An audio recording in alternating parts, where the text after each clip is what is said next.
All right, so in this video, I have my top 10 most comfortable sneakers of 2022. This list I did last year, did really well, and I wanted to kind of compare what I did from last year to this year because there's a lot of differences. So I'll go down my top 10 from last year first, and then we'll jump into the top 10 from this year. I do have quite a few runner-ups as well, and I apologize if I'm a little bit winded and whatnot. I've been really sick this last week. It's been really tough actually to create content. It's been a crazy time, so hopefully you guys are staying healthy out there, and your kids and your family as well.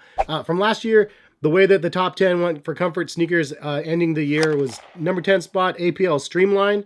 Number 9 spot, the Nike Infinity React 2, followed by the Pegasus 38 and the Vomero 16. Those are all like in that same wheelhouse. And then there was the Brooks Aurora BL, Hoka Clifton 8.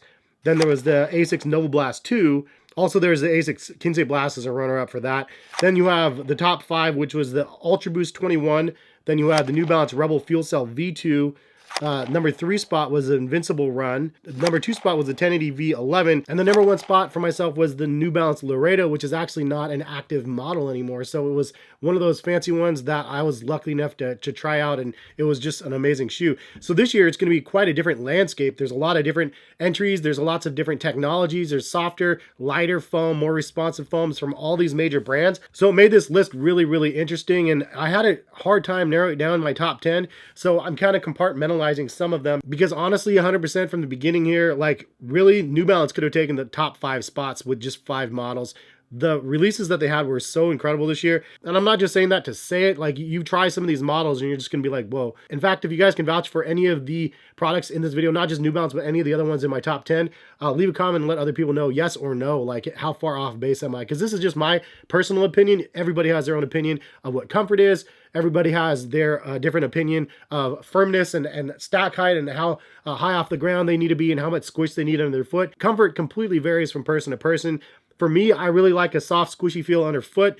I also have a little bit of a wider foot, so throwing that out there as well. There's some considerations in the mix. But if you guys want to buy any of the pairs I'm going to be talking about in this video, check out the links in the description of the video. We'll take you over to the respective websites of the brands. You can make purchases of any of the sneakers that I'm talking about, and some of the brands I do get a financial kickback when you guys do use my links, and let those brands know that you guys mess with the channel, and it's greatly appreciated. Hopefully you guys had a good year though. Let's go ahead and get into it. Number 10 spot for myself was the Adidas 40 Forward 2. Now this is a shoe that was been on sale time and time again for $100. Retail is $200. I've been posting a lot towards the end of the year here. And I got to tell you, like, for the comfort of what you get in the 40 Forward technology, it's actually really good. The second version isn't too much of an improvement over the first one, but honestly, it's such a comfortable pair of sneakers. And the 40 technology with a lattice structure design is so cool. And it's definitely the most felt in the 40 Forward midsole. You definitely have like a rocking forward motion as you're kind of compressing and pushing off in these shoes. The one thing I will say is the upper does fit a little bit snug, so you might have to wear thinner socks or potentially even go up a half a size. Number 9 spot for myself actually goes to the Nike Zoom Fly 5. Now this is a weird one. I didn't honestly expect this one to show up in my list because the Nike Zoom Fly 3 and 4, 2, 3, 4, whatever, was terrible. It was so incredibly narrow. I felt like I was going to break an ankle in some of the previous versions of this model, and the 5 is such a huge improvement. It has like recycled Zoom X in it or something. It's just really crazy feeling, but overall squish feel is really good. The overall comfort of the shoe is actually really good as well. And actually comparing that side by side to the Infinity React, I actually think that this was more comfortable than the Infinity React, which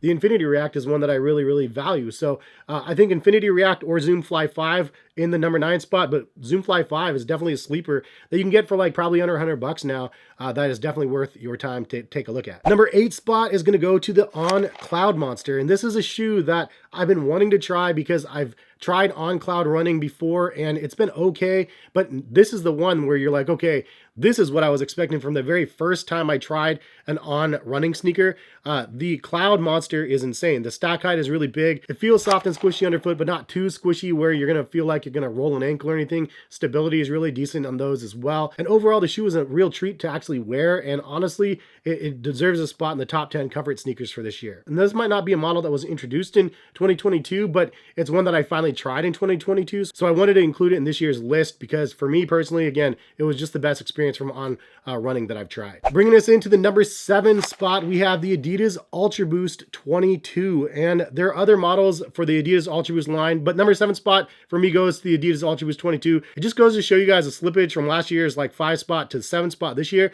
There's a lot of fierce competition for soft, squishy, and the Ultraboost is the OG of cushion and squishy feel underfoot. But the Ultraboost 22 has the same midsole more or less as the 21, so there wasn't too much of a difference there. However, some of the other brands came out with a little bit better technologies, making the Ultraboost 22 drop down a little bit in my opinion. That doesn't mean it's a bad shoe. Obviously, any spot on the top 10 would be good, but it's just one of those shoes that the comfort level is not as up to par as some of the other technology out there. And that's including some of the other technology out from Adidas that I have in my runner-up category that I'll be covering when we get into our top 3. All right, so in the number 6 spot, it's going to go to the Hoka One Clifton 8. And I know that the Bondi 8 is out now, and there's the Rocket X as well. There's so many great models from Hoka out there, but for me, for some reason, the Clifton is the one that I go back to every single time. I do like that they have wide versions of the shoe, but the overall squishy feel of the Clifton 8 is better, in my opinion, than the Bondi 8, even though the Bondi 8 has a higher foam stack on it. Maybe not for running, I'm not sure, but the width and the feel and the mesh and everything is just an incredible shoe for the price point, and it's definitely worth taking a look at if you've never tried them. It does have a little bit of a roller motion when you're walking in those shoes, but the cushioning is really plush, even though they don't have any proprietary foam that they call out just EVA foam or whatever. But also the stability and the build of the shoe is really good, and it's not something that you feel like you're going to roll an ankle in, considering how soft and squishy the shoe is. So bringing us into the top 5, we have the Brooks Glycerin 20 Stealthfit GTS, or just the regular version. There's a couple different versions, actually 4 different stability versions and whatnot of the Brooks Glycerin 20. It doesn't matter which one you have. The midsole is definitely the key player in this pair of sneakers and why it is in the top 5 for myself. So last year, the Aurora BL made the number 8 spot, but this year, this one made it into the top 5 because it takes the same foundation of the kind of like crazy looking Aurora BL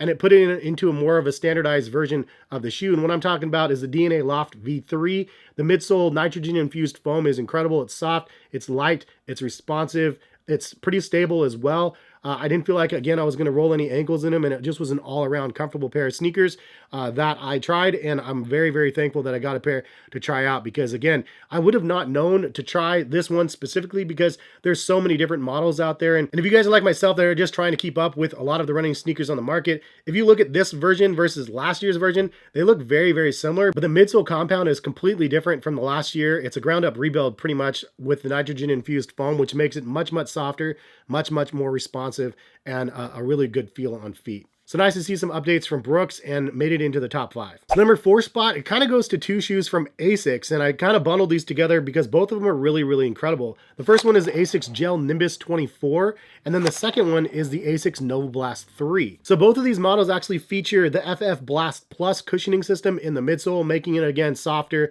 and more comfortable than the previous version. And again, a small little tweak that they did to the compound from the FF Blast, making the FF Blast Plus version, it just made it that much softer and lighter, and honestly, it's very, very noticeable on feet. Even from the Nova Blast 2 to the Nova Blast 3, the 3 is much softer. Also, I never tried the Nimbus 23s, so the Nimbus 24 was just a shocker to me how incredibly comfortable it was. For some reason, the way they integrated the tongue on the Nimbus, it's just super, super comfortable. I like it a lot more than the Nova Blast 3 even, so definitely either of those can be a really good option. The Gel Nimbus 24 is usually $150. I think you can get it on sale for $110 now, and then the Nova Blast I think is around $130 or so.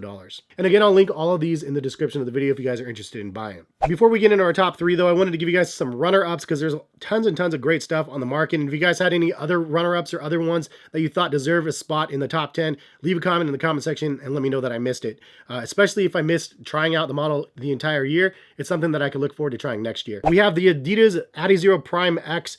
Definitely deserves a spot. Unfortunately, just the narrowness of the shoe makes it not a casual option. The technology is really, really good in the Adizero Prime X. The Lightstrike Pro material is amazing. It's super soft, super light, super responsive, just like everything else on the Countdown. And if they had a wider base version for casual use, that model would crush it for Adidas, I promise you. But for some reason, they're not using it for that yet. It's just for the elite $275 running sneakers, unfortunately. This is like what Nike did with Zoom X originally, the trickle-down effect, and then you have one of the ones in the top 3 that I'll get into in a second. Also, there's the Float Ride Energy X shoe from Reebok. Pretty good shoe as well. Would have been in the top 10, but again, such steep competition. Another one, a little bit firmer underfoot, but honestly, a nice feel. The Under Armour Flow Velocity Wind 2. I like that the whole midsole, outsole is one unit. Really, really cool concept. Next, you have the Nike Air Zoom Pegasus 39. Another one that's pretty much a staple across the board. This could also fit in on that number 9 spot with the other 2 Nikes that I mentioned. And lastly, the Saucony Endorphin line, the Pro 3 or the Shift 3 or Speed 3, whichever ones. I haven't tried which one. If you guys have a recommendation for casual usage of which one of the 3 that I should try, leave a comment in the comment section, because it's definitely one of the models I wanted to try. I just didn't get around to it, and I'm pretty sure it would have been in the top 3, but I don't know how the compound differs from the previous versions of the Endorphin, because I've tried the 1, but I've never tried the 2 or the 3. If you guys are enjoying the video, drop a like on the video. It's greatly appreciated. Give it a share if you guys find it helpful for other people out there as well. Number 3 spot is the Nike Invincible Run 2. So the Invincible Run 1 was the number 3 spot last year. The newer version is the number 3 spot again this year. It's an incredible shoe. It's probably the most comfortable pair of Nike sneakers that I've ever tried on. The width is perfect for my foot. The Zoom X material is incredible. The amount of traction you have is actually really good as well. It's a very wearable shoe. It's definitely a top vacation sneaker as well. You can take it anywhere.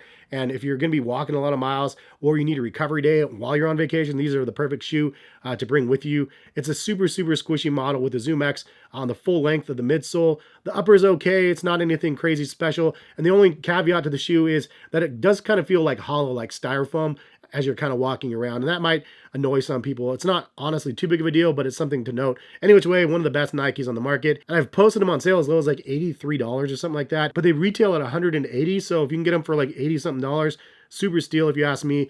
Try to post them on Collective Kicks, and I post them on Twitter and stuff. If you guys don't follow me on Twitter or Instagram, it's at heskicks. I always post a lot of the deals that I find on a lot of the shoes that I review through the year. So that brings us into our number 2 spot, and we have the New Balance Fresh Foam X / there's 3 different models that are actually worth considering. The More V4, which is incredible for the price point of $150. They lowered the price point. They increased the Fresh Foam X to the most Fresh Foam X on any New Balance Fresh Foam X sneaker. It's incredibly soft, squishy. It's pretty lightweight as well.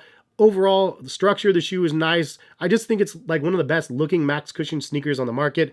But that one is the top contender for the number 2 spot. But you also do have the 1080 V12, which is my long-standing favorite since the 10, so only the last 3 years. But still, the last 3 years in a row, I'm like super excited for the 1080 V 10, 11, 12, 13, every single year. It's like my favorite model that ends up releasing. And the V12 is right up there again with the top contender. It's super good on feet as well. And then also in that Fresh Foam X category is the Hero V7. They have a Gore-Tex version, which makes this the best one for like winter or waterproof if you need it. And the Hero V7 is super squishy on feet, and the mesh is very, very water resistant. For the price point, it's a really, really solid buy, probably the best on the market in my opinion. And here's the best part: all 3 of these models come in wide versions and extra wide versions and stuff. For the More V4, I did not need a wide version. For the 1080 V12, I did need a wide version, and the Hero V7, I probably did not need a wide version. So throwing that out there for you guys is kind of confusing, but after trying so many of them, I kind of get a little bit more of a feel for my feet and what actually works, because otherwise, if you get a wide version of some of these shoes, they're super wide.